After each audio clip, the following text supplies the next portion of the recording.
Assalamualaikum warahmatullahi wabarakatuh. Hai semuanya, bertemu lagi dengan saya Miss Alvira pada mata pelajaran Bahasa Indonesia kelas 1 untuk semester genap. Pada pertemuan kali ini saya akan memaparkan materi yang berjudul Mendalami Puisi. Setelah pertemuan lalu saya telah membahas bab yang berjudul Teks Biografi. Sekarang kita akan membahas bab yang berjudul Mendalami Puisi dengan kompetensi dasar menganalisis suasana, tema, dan makna beberapa puisi yang terkandung dalam antologi puisi yang diperdengarkan atau dibaca, dan mendemonstrasikan, membacakan atau memusikalisasikan satu puisi dari antologi puisi atau kumpulan puisi dengan memperhatikan vokal, ekspresi, dan intonasi. Sebelum kita mulai pembelajaran kali ini, kita awali pembelajaran kali ini dengan bacaan basmalah agar pembelajaran kali ini berjalan dengan lancar dan dapat memberikan ilmu yang bermanfaat untuk kalian semuanya. Bismillahirrohmanirrohim.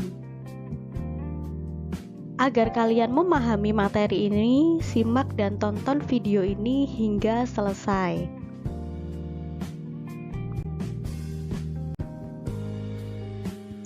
Bagian pertama, poin A adalah kita akan mengidentifikasi komponen penting yang ada dalam puisi.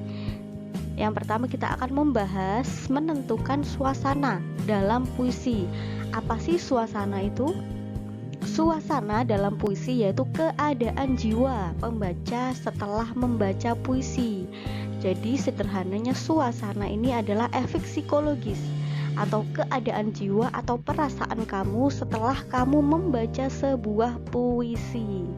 Misalkan coba kamu perhatikan puisi yang ada di dalam layar. Ini adalah puisi yang berjudul Aku Ingin karangan Sapardi Djoko Damono.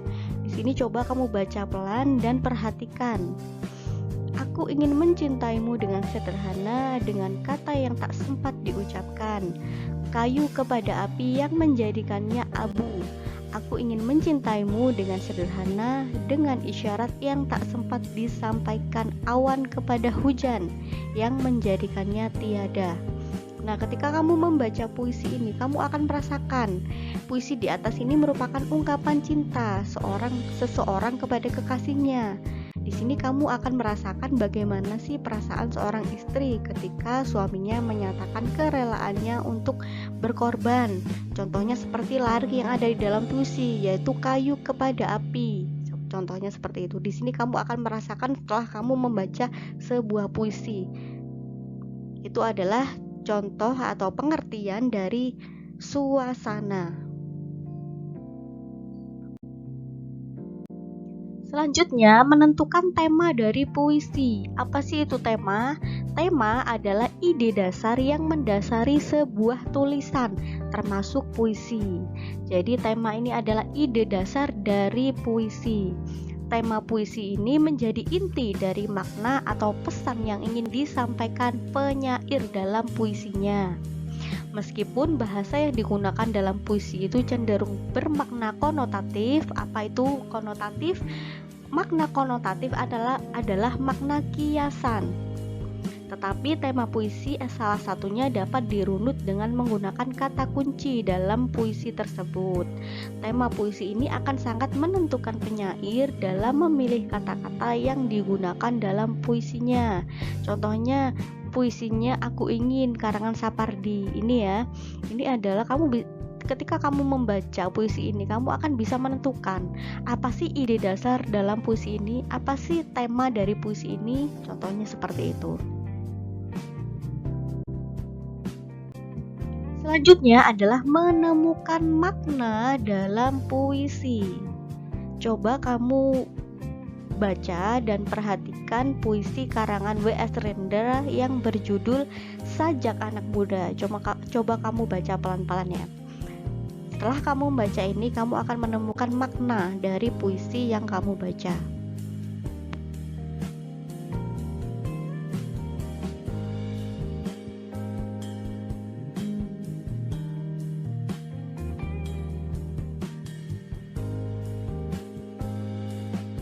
Oke, selanjutnya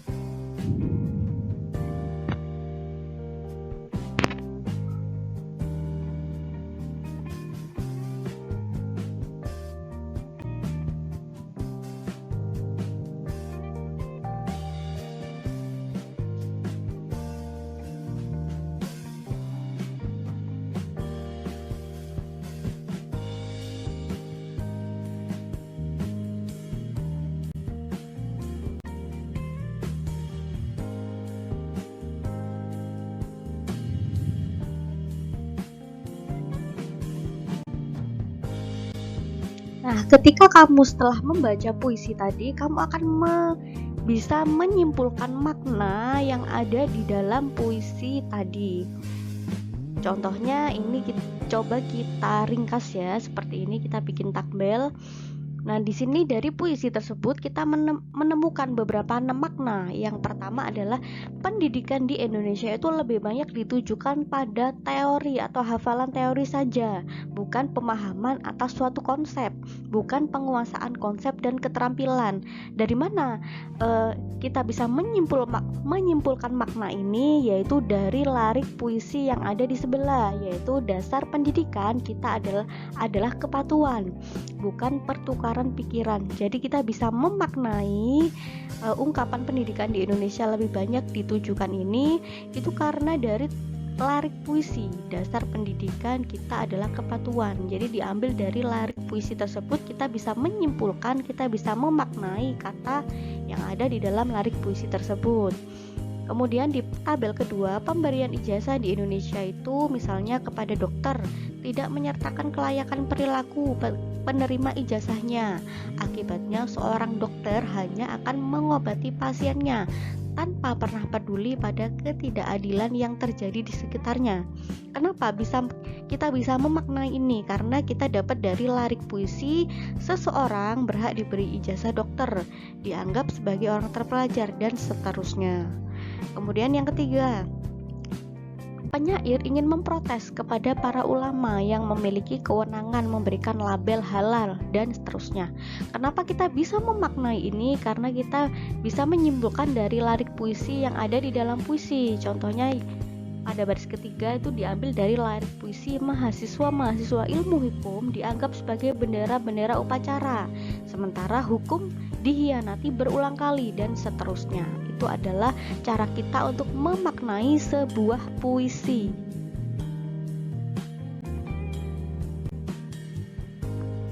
Poin selanjutnya yaitu poin B, mendemonstrasikan puisi. Yang pertama, kita akan membacakan puisi dengan memperhatikan vokal, ekspresi, dan intonasi yang baik. Beberapa hal yang harus dipahami ketika kita akan membacakan puisi, yaitu dengan cara mengetahui cara membacanya. Cara-caranya adalah sebagai berikut. Yang pertama, rima dan iramanya. Artinya, dalam membaca puisi itu tidak terlalu cepat ataupun tidak terlalu lambat. Kalian tentu sudah pernah ya mendengar orang sedang membacakan puisi, atau kalian sedang melihat acara lomba membacakan puisi. Dia tidak terlalu cepat ataupun tidak terlalu lambat karena memperhatikan rima dan iramanya. Membaca puisi berbeda dengan membaca sebuah teks, karena puisi ini terikat oleh rima dan irama, sehingga dalam membaca puisi tidak terlalu cepat maupun tidak terlalu lambat. Yang kedua adalah artikulasinya atau kejelasan suara. Artinya suara kita dalam membaca puisi itu harus jelas. Misalkan saja dalam mengucapkan huruf-huruf vokal, apa saja? A, I, U, O, A, I, dan AU. Yang ketiga adalah ekspresi mimik wajah kita. Artinya ekspresi wajah kita itu harus disesuaikan dengan puisi. Misalkan contohnya puisinya itu tentang keromantisan cinta. Tentu mimik wajah kalian kan tidak sedih ya. Contohnya seperti itu. Jadi menyesuaikan ekspresi mimik wajah kalian sesuai dengan tema puisinya. ketika puisi yang kita bacakan adalah puisi sedih, maka ekspresi wajah kita adalah harus menggambarkan kesedihan. Contohnya seperti itu. Kalau puisinya tentang kebahagiaan, tentu mimik wajah kita adalah sedang bahagia. Jadi harus disesuaikan. Selanjutnya kita harus bisa mengatur pernafasan. Artinya pernafasan harus diatur, jangan tergesa-gesa, sehingga tidak akan mengganggu ketika kita membaca puisi. Kemudian penampilan, artinya kepribadian atau sikap kita saat di panggung diusahakan terkesan tenang, tidak gelisah, tidak gugup, berwibawa dan meyakinkan. Selain cara membaca puisi yang baik di slide sebelumnya, ada beberapa hal yang harus diperhatikan juga ketika akan membacakan puisi, yaitu yang pertama vokal. Suara yang dihasilkan itu harus benar. Salah satu unsur dalam vokal adalah artikulasi atau kejelasan pengucapan. Kejelasan artikulasi dalam mendemonstrasikan puisi itu sangatlah dibutuhkan. Bunyi vokal seperti A, I, U, E, O, dan sebagainya harus terdengar jelas. Demikian pula dengan bunyi-bunyi konsonan. Selanjutnya adalah ekspresi. Ekspresi ialah pengungkapan atau proses menyatakan, yaitu memperlihatkan atau menyatakan maksud, gagasan, dan perasaan sesuai dari puisinya. Ekspresi mimik atau perubahan raut muka harus ada, namun haruslah proporsional dengan kebutuhan menampilkan gagasan puisi secara tepat. Kadang kita itu menemukan puisi yang dalam larik-lariknya itu ada ketika sedih dan ada ketika bahagia. Nah, di situ kita harus menyesuaikan mimik wajah kita. Selanjutnya adalah intonasi, tekanan dinamik atau tekanan tempo. Intonasi ialah ketepatan penyajian dalam menentukan keras lemahnya pengucapan suatu kata. Intonasi terbagi menjadi dua, yaitu tekanan dinamik, tekanan pada kata-kata yang dianggap penting, dan tekanan tempo, cepat lambat pengucapan suku kata ataupun kata. Itu dinamakan dengan intonasi. Jadi penyajian dalam menentukan keras lemahnya pengucapan suatu kata dalam puisi.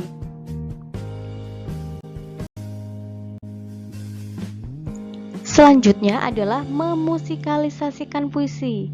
Nah, ketika kalian mendengar sebuah puisi, kemudian kalian coba untuk mencatat atau menulis lirik-lirik lagunya, maka akan berbentuk sebuah puisi. Nah, karena memang puisi itu bisa kita musikalisasikan, dan rata-rata lagu-lagu itu memang berasal dari sebuah puisi, karena kan banyak sekali ya. Di sebuah lagu itu banyak kata-kata konotasi atau kata-kata kiasan. Contohnya kamu bisa melihat lirik lagunya Ebit GAD, Titip Rindu Buat Ayah. Banyak sekali ya di sini kata-kata konotasi, mulai dari di matamu masih tersimpan selaksa peristiwa, benturan dan hempasan terpahat di keningmu. Jadi banyak sekali kata kiasan. Nah, di sini di lagunya Ebit GAD ini merupakan puisi yang dinyanyikan dengan iringan musik. Inilah yang disebut dengan musikalisasi puisi. Tujuannya apa? Tujuan musikalisasi puisi ini adalah untuk memudahkan pendengar memahami makna puisi yang ingin disampaikan penyairnya. Selain itu, jika dijadikan sebuah musik atau nyanyian, sebuah puisi itu akan lebih mudah untuk diingat oleh pendengarnya. Untuk memusikalisasikan puisi tidak harus menggunakan alat musik lengkap. Kita dapat saja hanya menggunakan gitar, suling, bahkan mungkin kamu menggunakan instrumen lagu yang lain. Yang utama adalah musik dan lagu harus tetap mempertahankan makna yang hendak disampaikan oleh si penyair. Oleh karena itu, pemahaman tentang suasana, tema, dan makna puisi itu menjadi sangat penting sebelum memusikalisasikan puisi.